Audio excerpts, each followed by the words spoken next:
सावी, चिन्ना, दरवाजा खोलो बेटा, मुझे बहुत ठंड लग रही है।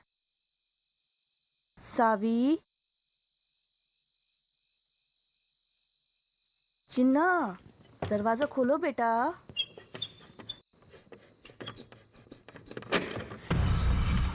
सावी, ये क्या कर रही थी तुम? दरवाजा क्यों खोल रही थी? हाँ? माँ वो मैं दरवाजा बंद करती हूँ।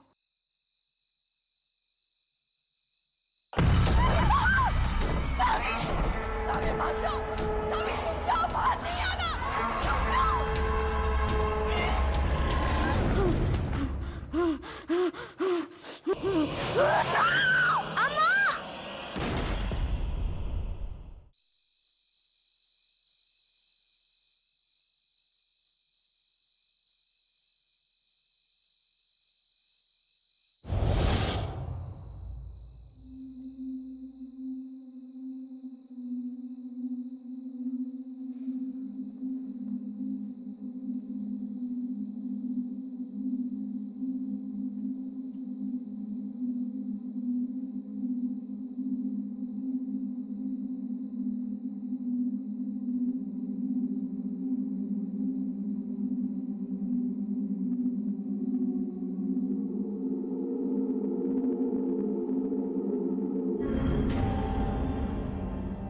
तुम अभी घर नहीं गई? नहीं, वो मैं एक केस पे रिसर्च कर रही थी। ये देखो, आज पेपर में गोवा में हुए एक रीसेंट डेथ का आर्टिकल आया था। विक्टिम की बॉडी उसके घर से मिली और बॉडी पे बहुत सारे स्क्रैचेस और कट्स थे, जैसे किसी जानवर ने उस पर अटैक किया। और ये देखो, क्राइम सीन पे भी कुछ इस तरह के सिंबल्स मिले हैं। मैं हमारी फाइल से चेक कर रही थी, मुझे लगा शायद मर्डर घर के अंदर हुआ है और कोई फोर्स एंट्री भी नहीं है।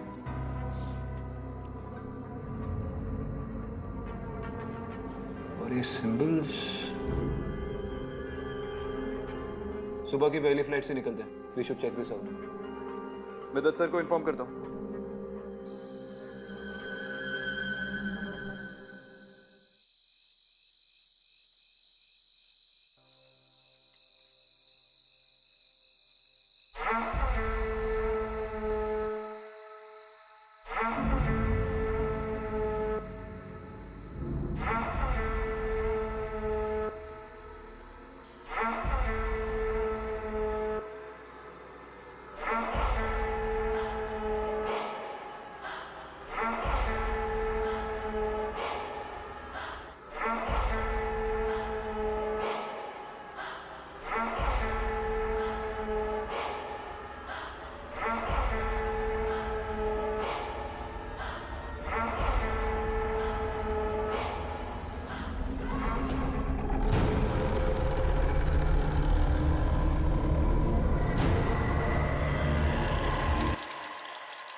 क्या ये, तुम फिर से वापस आ गया?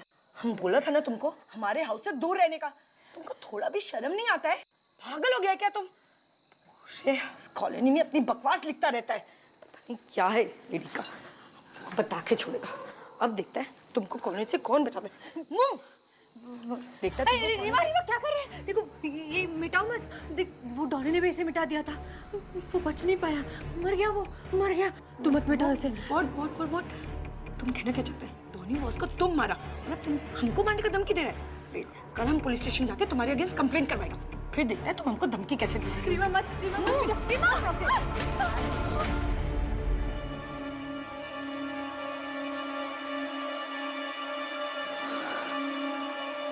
अच्छा हुआ। Mad woman. टीना, तुम काय को खड़ा है? कल स्कूल जाना है ना? Go and sleep. गो गो बेटा। एंड यू वापस नहीं आने का हमारे घर।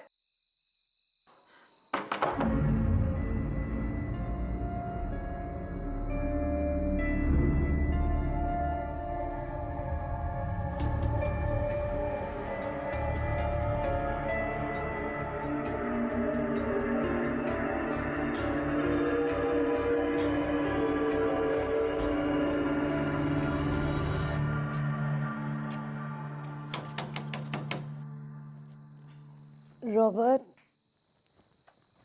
रॉबर्ट, उठो ना मैन। देखो ना डोर पे कोई है। Robert get up. घर काय को वापस आता है जब सारा काम हमको करना पड़ता है।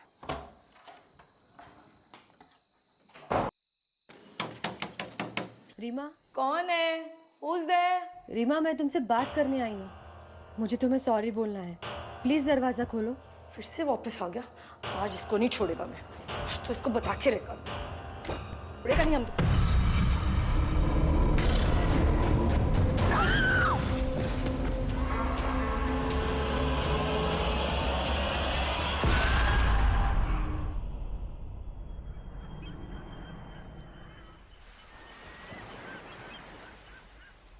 सर, ये रहे डोनीवास के क्राइम सीन के फोटोज।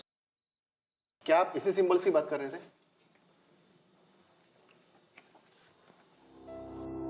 विक्रांत, ये सिंबल्स तो बिल्कुल अलग है।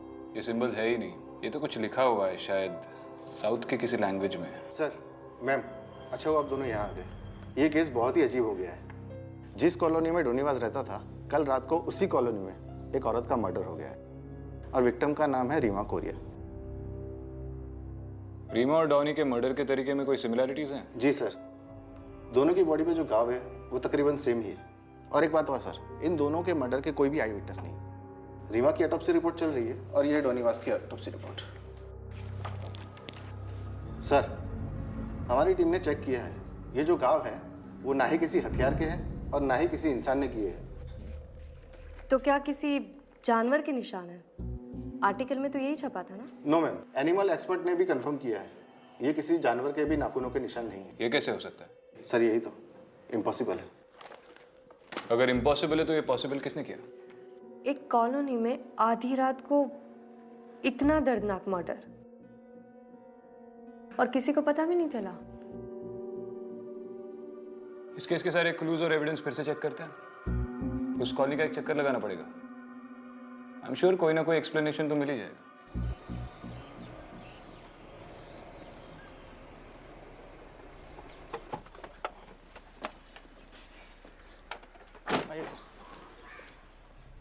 यही है फर्स्ट विक्टिम डोनीवास का घर। उसका डेथ के बाद उसका पूरा फैमिली ये कंट्री छोड़ के चला गया है।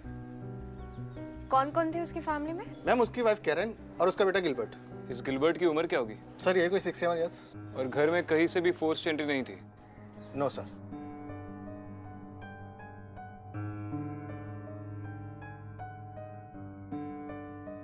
ये डेफिनेटली साउथ की कोई लिपि है, सिंबल्स नहीं है। और तुमने देखा हर घर के बाहर ऐसा ही कुछ लिखा हुआ है।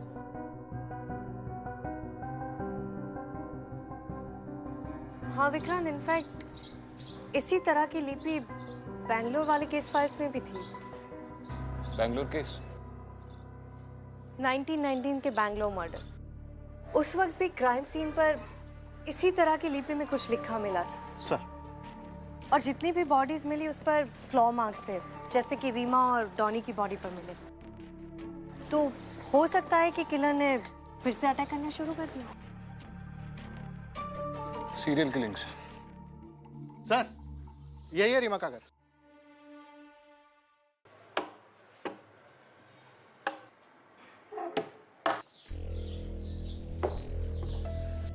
इस घर में भी कोई फोर्स एंट्री नहीं है। रीमा और वस के मर्डर्स रात में हुए थे घर के अंदर और कोई फोर्स एंट्री नहीं। इसका मतलब जिसने भी ये किया है वो दरवाजे से अंदर आया था बिना किसी जबरदस्ती के। पॉसिबल है कि वो दोनों मर्डरर को जानते थे।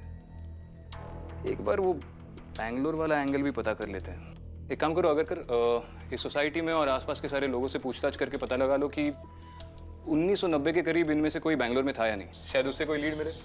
जी सर। सर बैंगलोर कहाँ सर? अब मिसेस राव को रेड हैंडेड पकड़ो सर और जेल में डालो सर। लेकिन आप ऐसा क्यों कह रहे हैं मिस्टर कोरिया? पूरी बात बताइए। Sir actually my wife Reema और मिसेस राव को है ना कल झगड़ा हुआ था। My wife told me sir, और I am very sure sir उसी ने मारा मेरी वाइफ को सर। ये मिसेस राव रहती कहाँ है? यही मैडम, यही है उसका घर।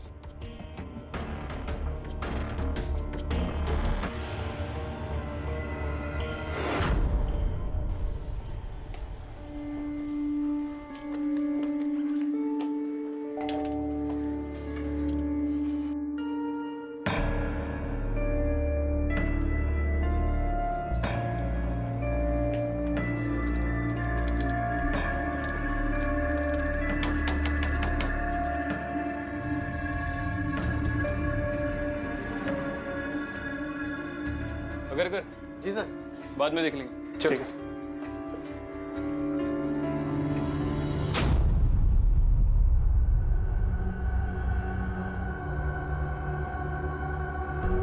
अदिति,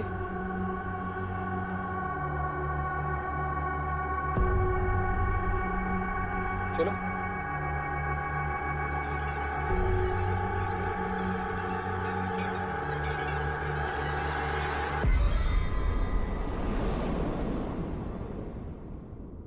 दरवाजा क्यों खोल रहे थे?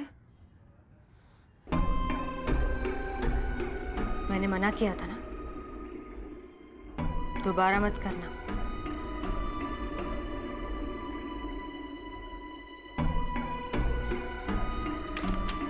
Vikrant, I was right. ये देखो, ये रहा 1990s बैंगलोर मर्डर का ई फाइल।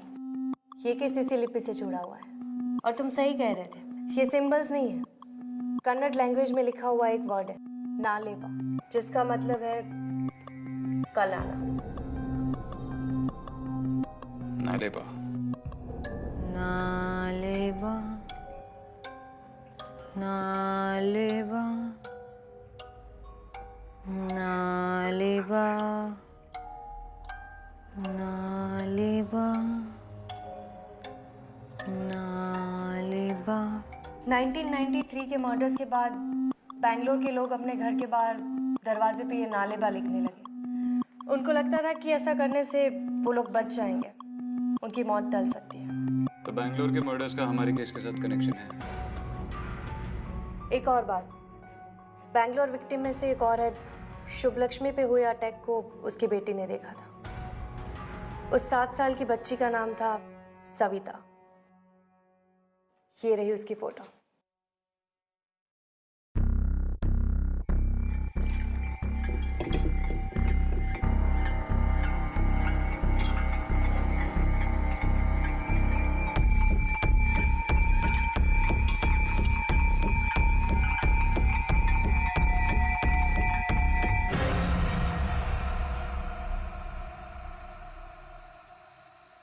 ठीक है, चल बाद में बात करता हूँ।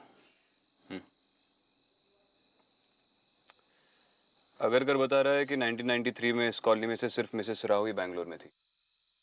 शादी के पहले इसका नाम सविता आचार्य था। यही शुभ लक्ष्मी आचार्य की बेटी है।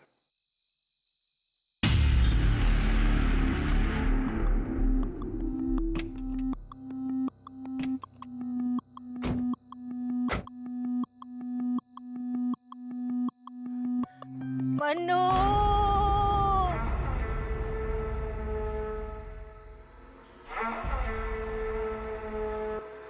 मन्नू,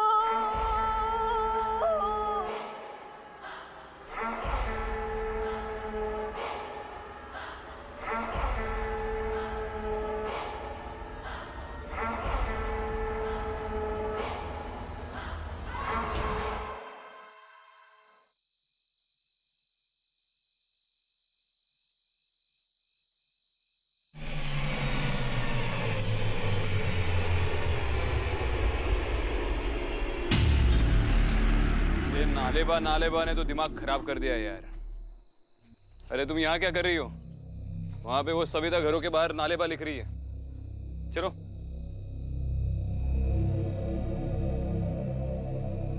क्या हुआ? किसे ढूंढ रही हो? विक्रांत, अभी यहाँ पर एक औरत खड़ी थी, यहीं पर थी वो, एकदम बिल्कुल मेरे सामने। थी मतलब कहाँ गई? वही तो, अचानक से कहाँ चली गई? वहम होगा तुम्हारा। चलो।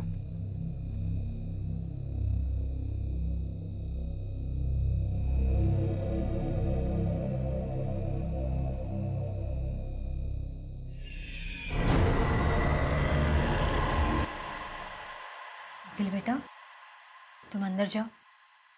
देखो, डरो मत, मैं हूं ना। मैं तुम्हें कुछ नहीं होने दूंगी। मैं उसे तुम्हें कुछ करने ही नहीं दूंगी। जाओ, अंदर जाओ।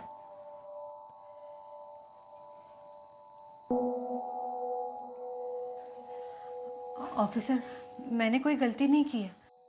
हम ये नहीं कह रहे कि आपने कुछ गलत किया है। हम बस 2-3 सवाल पूछना चाहते हैं।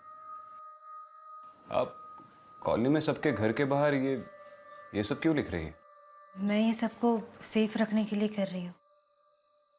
मैंने रीमा को भी बताया था, पर उसने मेरी बात ही नहीं मानी। उसके दरवाजे पे मैंने जो लिखा था, वो अगर वो नहीं मिटाती तो आज जरूर जिंदा होती। अब दरवाजे के बाहर जो ये नालेबा लिखती है, उसका मतलब क्या है? बचपन में मेरी अम्मा मुझे एक कहानी सुनाती थी। बेटा, उसे कभी घर पे नहीं आने देना। पता है, जब वो जिंदा थी ना, तब वो बहुत बच्चों को खा गई थी, लेकिन अब वो वापस भूत बन के आई है, और वो भी 30 साल बाद। अगर तुमने उसे वापस आने दिया घर पे, तो वो तुम्हें भी खा जाएगी। ऐसा क्यों अम्मा? पता नहीं बेटा, कहते हैं कि कुछ साल पहले उसका बेटा गुम हो गया था, फिर वो पागल हो गई, लेकिन अब वो वापस आके सबके घर में जाती है और पूछती है कि मेरा बेटा है क्या, और अगर किसी ने मना कर दिया तो वो उन्हें मार देती है। लेकिन बेटा, तुम इस सब से बच सकती हो। अगर वो आए ना, तो तुम कह देना नालेबा। ठीक है बेटा? मैंने कभी सोचा नहीं था कि मेरी अम्मा की कही वो कहानी एक दिन सच निकलेगी, कि वो एक कहानी मेरी जिंदगी की सबसे दर्दनाक सच्चाई बनेगी। और मैंने दरवाजा खोल दिया, मैंने उसे अंदर आने दिया, और उसने मेरी अम्मा को।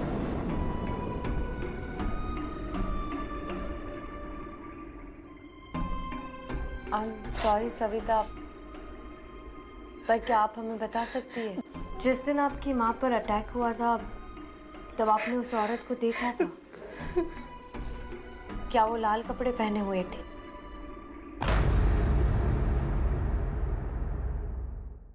हाँ, उस दिन मैं तो बच गई, पर वो मेरी अम्मा को ले गई। उसके बाद मेरे अप्पा ने मुझे वहां से दूर भेज दिया, पहले मुंबई, फिर यहाँ। पूरी जिंदगी में बस उसके डर में जीती रही, और अब वो वापस आ गई है। हर रात मुझे उसकी आवाज सुनाई देती है। वो यहाँ दरवाजे के बाहर मेरा इंतजार करती है। मैं अगर दरवाजे के बाहर नालेबा ना लिखूं ना, तो मुझे जिंदा नहीं छोड़ेगी, मार डालेगी मुझे। इसलिए मैं। सविता, अगर वो आपको मारना चाहती है, तो फिर आपके पड़ोसियों पर क्यों हमले हो रहे? पता नहीं, पर उस वक्त भी ऐसे ही हुआ था। उसने सिर्फ मेरी अम्मा पर हमला नहीं किया था, बाकी कई लोगों पे किया था, छोटे बच्चों पे भी किया था। तभी मेरे अप्पा ने सबको बताया कि अगर हम घर के बाहर नालेबा लिखेंगे तो वो हमें तकलीफ नहीं पहुंचाएगी, वो हमें नहीं मारेगी। सबने वैसे ही किया, सबने अपने घर के बाहर नालेबा लिखा, और फिर वो हमें तकलीफ देना उसने बंद कर दिया। वो हादसे भी बंद हो गए। तो दरअसल रीमा की जान बचाने के लिए आप उसके घर के बाहर ये सब लिख रही थी? हाँ,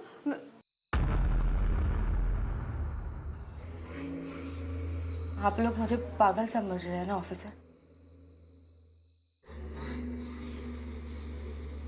पर मैं इसे मानती हूँ। नालेबा लिखने या कहने से मौत टल जाती है। क्यों, कैसे, ये सब मैं नहीं जानती, पर पर यही सच है। मैं बस सबको सेफ रखना चाहती हूँ और ये मेरी जिम्मेदारी है। और अगर मुझे सबसे लड़कर भी नालेबा लिखना पड़े तो भी मैं लिखूंगी।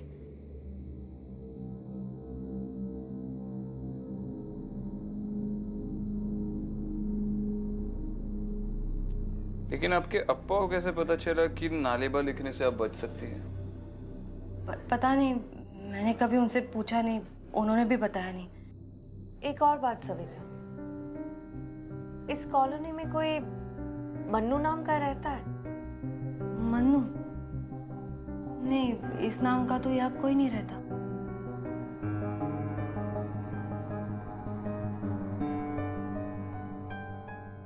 अगर नालेबा की बात सच है तो उसके बारे में कुछ ना कुछ आर्टिकल्स, रिसर्च रिपोर्ट हमें बैंगलोर की 90s की केस फाइल से मिली जाएंगी। लेकिन सविता का बैकग्राउंड चेक करना पड़ेगा। उस पूरी कॉलोनी में वो अकेली बैंगलोर से है जहाँ ये सारे मर्डर्स हुए थे। रीमा और सविता का जिस रात झगड़ा हुआ उसी रात रीमा का मर्डर भी हो गया। इतनी सारी चीज़ें सिर्फ एक कोइंसिडेंस नहीं हो सकती। विक्रांत, सविता सच बोल रही है। मैंने उसकी आंखों में वो डर देखा है और मैं जानती हूँ कि उस कॉलोनी में जरूर कुछ ना कुछ है। हाँ, कुछ ना कुछ तो है। और फैक्ट्स ही देख, 1990s के मर्डर और अब के मर्डर में कितनी सारी चीजें कॉमन है। और उस वक्त सविता सिर्फ 7 साल की थी। इतनी छोटी बच्ची और serial killing, it's highly unlikely. और वो दोनों लोग जो मारे गए थे, रीमा और डॉनी, सिर्फ उन दोनों के डोर से ही वो राइटिंग साफ की गई है। और वो राइटिंग्स भी सविता नहीं लिखी थी। देखो, मैं ये नहीं कह रहा कि वो बैंगलोर के मर्डर्स सविता ने किए हैं। और जिस लड़की ने इतनी कम उम्र में अपनी आंखों के सामने माँ का मर्डर देख लिया हो, सोचो वो कितने ट्रॉमा से गुजरी होगी। और सविता ने हमें सिर्फ एक कहानी सुनाई है। हमें उसके अप्पा से बात करनी चाहिए।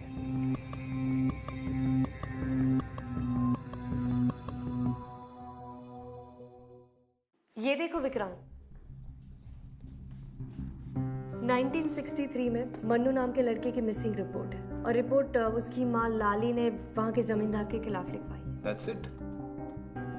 और कोई इन्फॉर्मेशन तो है नहीं? बच्चा मिला या नहीं, या फिर फैमिली से रिलेटेड कोई इन्फॉर्मेशन? आई थिंक हमें बैंगलोर से 1963 से लेके 1993 तक की मन्नू, लाली और जमींदार से रिलेटेड फाइल्स मंगवानी चाहिए। मंगवा लो।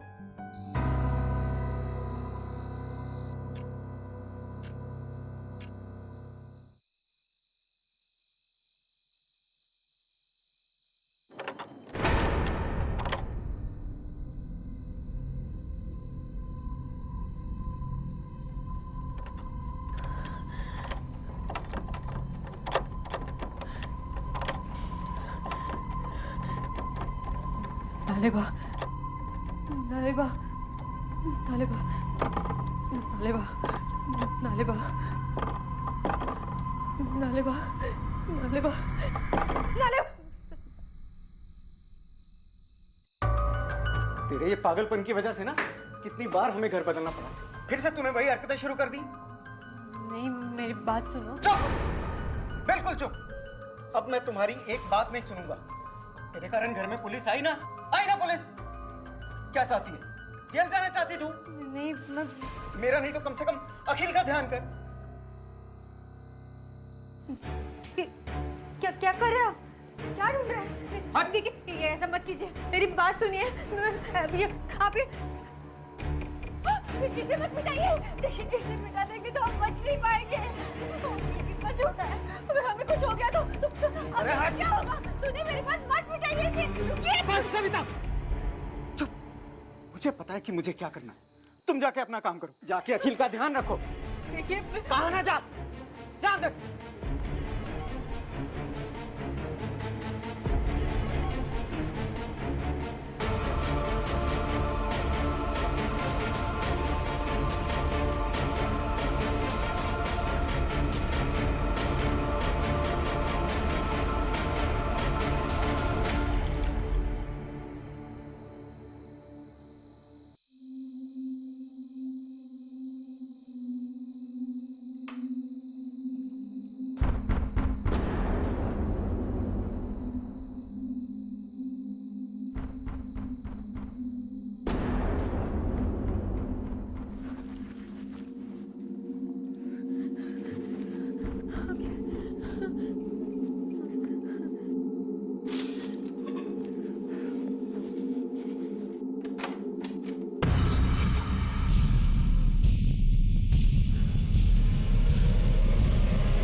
गुरु ने उसे अंदर आने दिया।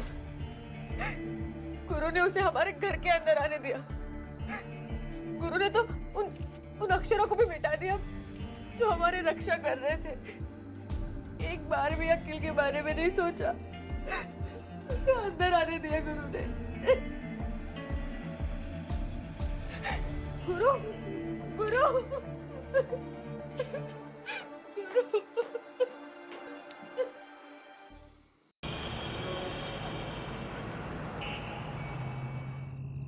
अब तुम भी मानते हो ना कि सविता बेकसूर है? देखो, इतनी जल्दी किसी कंक्लूजन पे नहीं पहुंचते। कॉलोनी में सबने स्टेटमेंट दिया है कि सविता और गुरु का रोज झगड़ा होता था और कल रात का झगड़ा तो बहुत देर तक चला। तो तुम्हें लगता है कि सविता ने उसके हस्बैंड पर अटैक किया? पर वो तो कमरे के अंदर बंद थी। लेकिन अब तक उन्हीं लोगों पर अटैक हुआ है जिनका सविता के साथ झगड़ा हुआ था। और डॉनी? तुम्हें कैसे पता कि डॉनी के साथ उसका झगड़ा नहीं हुआ था? शायद उस बात का किसी को पता ना चला। और तुम्हें सच में लगता है कि अपनी दरवाजे की दीवार से नालेबा हटाने की वजह से इन लोगों की मौत हुई है? आई नो ये अजीब है, पर पिछले कुछ महीनों में हमने ऐसी बहुत सारी चीजें देखी है जो समझ से परे है। तो हो सकता है कि सविता की... देखो अदिति, मैं मानता हूँ कि पिछले कुछ महीनों में हमने काफी अजीब चीजें देखी हैं, लेकिन हम हर केस को शुरू से इस नजरिए से नहीं देख सकते। दुनिया में नॉर्मल क्राइम्स, नॉर्मल क्रिमिनल्स भी होते हैं।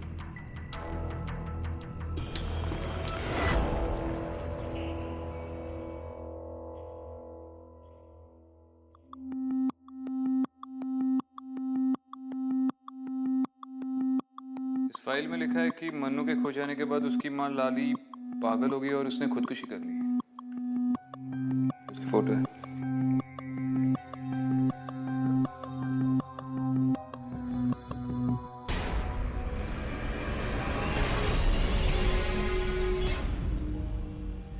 ये तो वही औरत है विक्रांत, जिसे उस रात मैंने देखा था। और ये देखो, इसमें लिखा है कि 1993 में सविता की मां के साथ उसकी 2 कजिन्स की भी डेथ हुई थी। सविता तीसरी बच्ची थी जो अटैक के बाद भी बच गई। बाकी के सारे विक्टिम्स भी उसी एरिया के हैं जहां सविता की फैमिली रहती थी। तो हो सकता है कि वो सविता को ढूंढते हुए वापस आई। तो क्या 25 सालों से छुट्टी पे थी? ये सब 25 सालों के बाद क्यों हो रहा है? और अगर सविता और उसकी फैमिली उसका टारगेट है, तो फिर उसके पड़ोसियों पे अटैक क्यों कर रही है? वही तो पता लगाना है।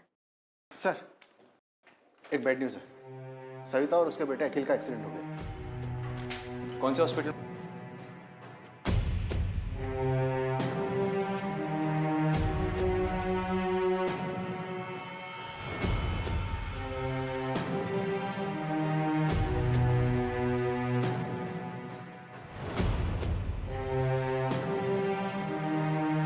इस एरिया में एक्सीडेंट हुआ है, मुझे उसके डिटेल्स चाहिए। Okay sir.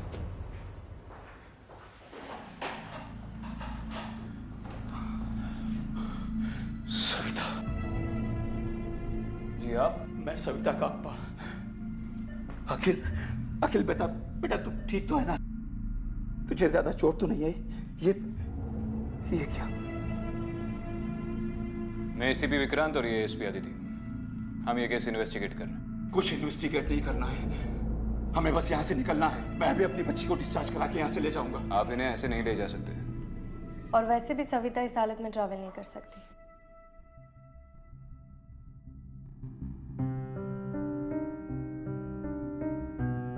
मुझे यहाँ बहुत पहले आ जाना चाहिए था। सविता ने तो मुझे गुरु के बारे में भी कुछ नहीं बताया।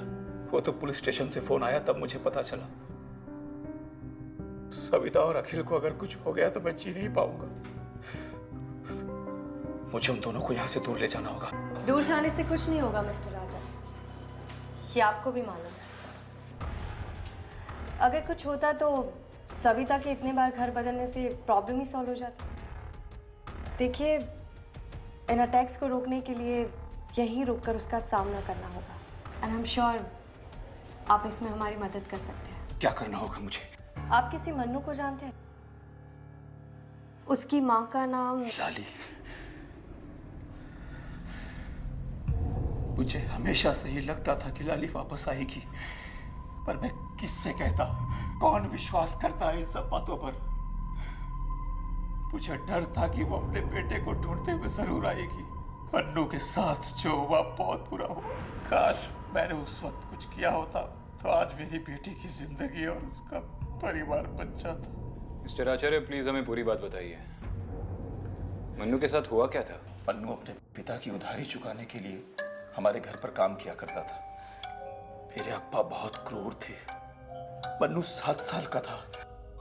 अप्पा घर का सारा काम उससे करवाते थे। बीमार पड़ गया बच्चा। मन्नू की माँ मन्नू को ले जाने के लिए रोज हमारे घर आती थी, पर मेरे अप्पा कोई ना कोई बहाना बनाकर उसे रोज भेज दिया करते थे, ये कह के कि कल आना। मन्नू की माँ ने मन्नू को बचाने के लिए बहुत से लोगों से मदद मांगी, लेकिन अप्पा के डर से किसी ने मन्नू को बचाने की कोशिश नहीं की। और एक दिन अचानक मन्नू गायब हो गया। मन्नू, मन्नू, मन्नू! फिर मन्नू कभी मिला ही नहीं? नहीं, पर मेरे अप्पा के आखिरी दिनों में मैंने उन्हें खेत के पास वाली झील के बारे में बोलकर रोते हुए सुना। तब मुझे यकीन हो गया कि मेरे अप्पा ने ही मन्नू को।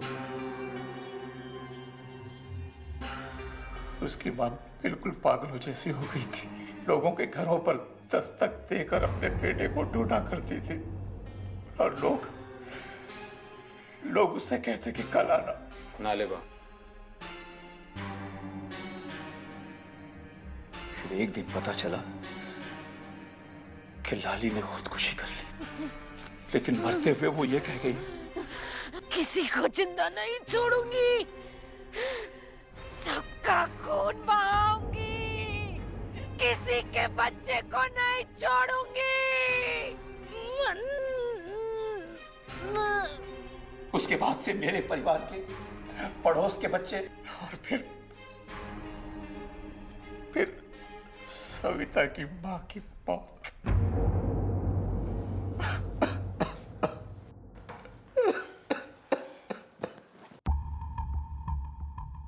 चलिए मिस्टर आचार्य, मैं आपको घर छोड़ देता हूँ। यहाँ डॉक्टर्स है, आदिति है। जैसे ही सविता को होश आएगा, ये हमें कॉल कर देंगे। नहीं, मैं अपनी बेटी को छोड़ के कहीं नहीं जाऊंगा। वो फिर आएगी। मैं कहीं नहीं जाऊंगा। मिस्टर आचार्य, मैं हूँ यहाँ सविता के साथ। आप लोग घर जाकर आराम कीजिए। वैसे भी अखिल बच्चा है, यहाँ उसका हॉस्पिटल में रहना ठीक नहीं।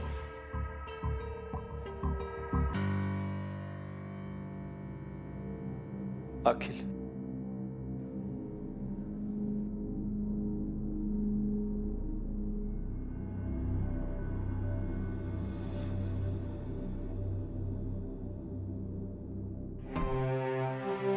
सही, आप क्या कर रहे हैं? आप वहाँ पे लिख नहीं सकते? नर्स,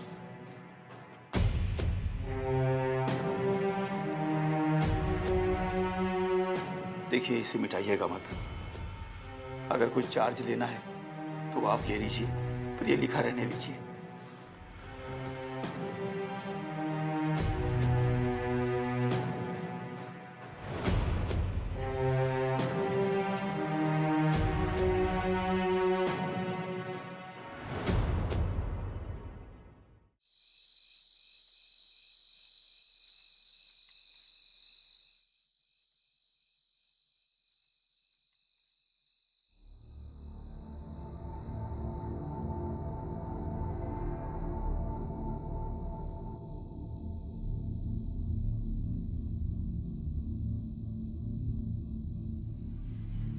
हाँ आदिति, इन केस फाइल्स में से एक केस मन्नू से मैच कर रहा है। इसके सारे डिटेल्स सविता के अप्पा के वर्जन से मिलते हैं। 1963 में मन्नू के गायब होने के कुछ 10 दिन बाद जमींदार आचार्य के घर के नज़दीक बहती झील में से एक 6-7 साल के बच्चे की बॉडी मिली थी। जब ये बॉडी मिली थी तब तक मन्नू की माँ लाली ने आत्महत्या कर ली थी, और बच्चे की बॉडी पहचानने या उसे क्लेम करने कोई भी सामने नहीं आया। आई थिंक ये मन्नू ही था। हाँ विक्रांत, पर हम लोग अभी भी कुछ मिस कर रहे हैं। इतने सालों बाद ये सब कुछ क्यों? सविता ने ऐसा क्या किया जिसकी वजह से लाली उसे फिर से ढूंढ पाई? क्या वो अकील को छोड़ो, मेरे अकील को छोड़ो। नालेबा, नालेबा, नालेबा। विक्रांत, अखिल, जब मन्नू 7 साल का था तब वो गायब हो गया था, और ये रीमा और डॉनी के बच्चे भी 7 साल के हैं। तो जिनके घर में बच्चे हैं वो उन पे ही अटैक करती है। इतना ही नहीं, जब सविता और उसकी माँ पर अटैक हुआ था तब सविता भी 7 साल की थी।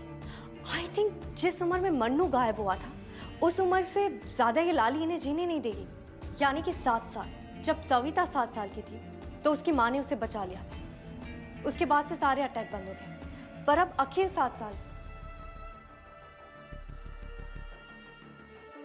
विक्रांत, अखिल 7 साल का है, शायद ये अटैक उसकी वजह से तो नहीं हो रहे। ये जो कोई भी है सविता के लिए नहीं, अखिल के लिए वापस आई। Vikrant, be careful. I am sure वो वहां आएगी। वही तो मैं भी चाहता हूँ। मैं भी वहां पहुंचती हूँ।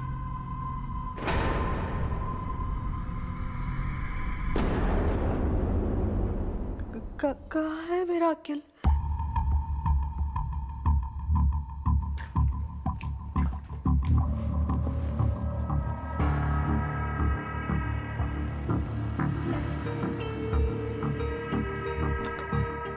आइए मैम, गाड़ी रेडी है। आराम से, आराम से।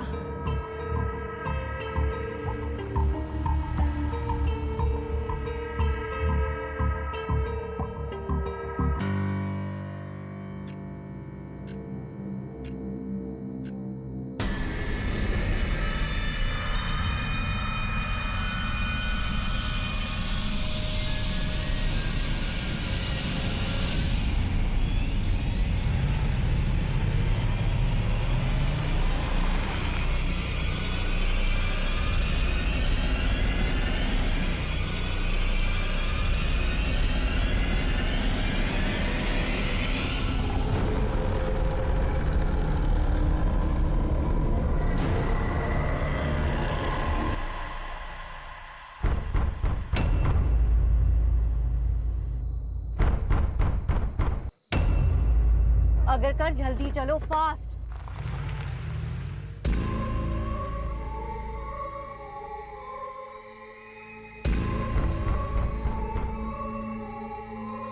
अखिल,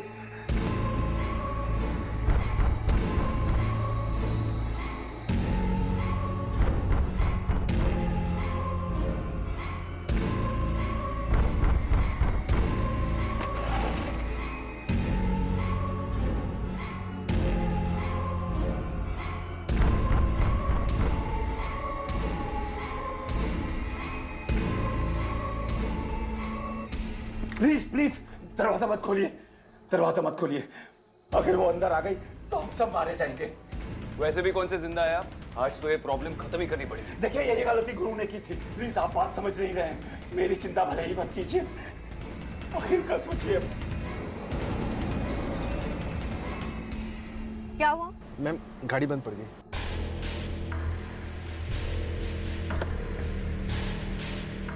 सविता, चिन्ना, मुझे अंदर आने दे, बहुत ठंड लग रही है बेटा। दरवाजा खोल। चिन्ना। अम्मा, अम्मा। अनु, अनु, अनु, अनु, अनु, अनु,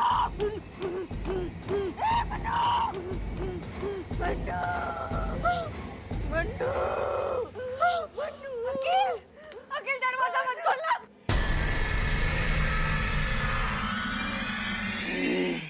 अकील दरवाजा मत खोलो। लाली, रुक जाओ लाली।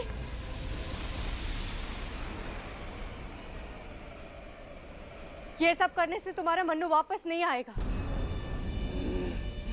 तुम्हारा मन्नू दूसरी दुनिया में जा चुका है। लाली, तुम्हारा मन्नू मर चुका है।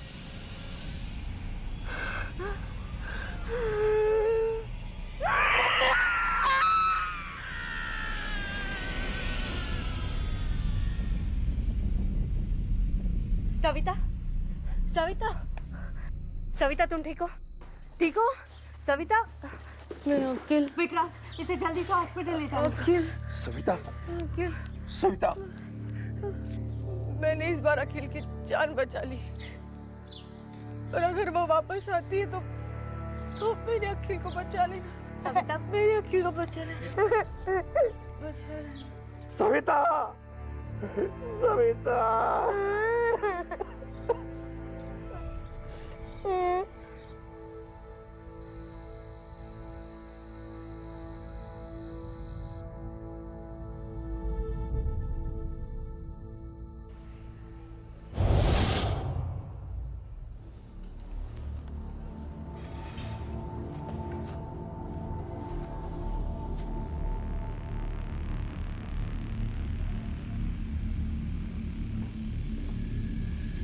कॉफी? क्या सोच रही हो?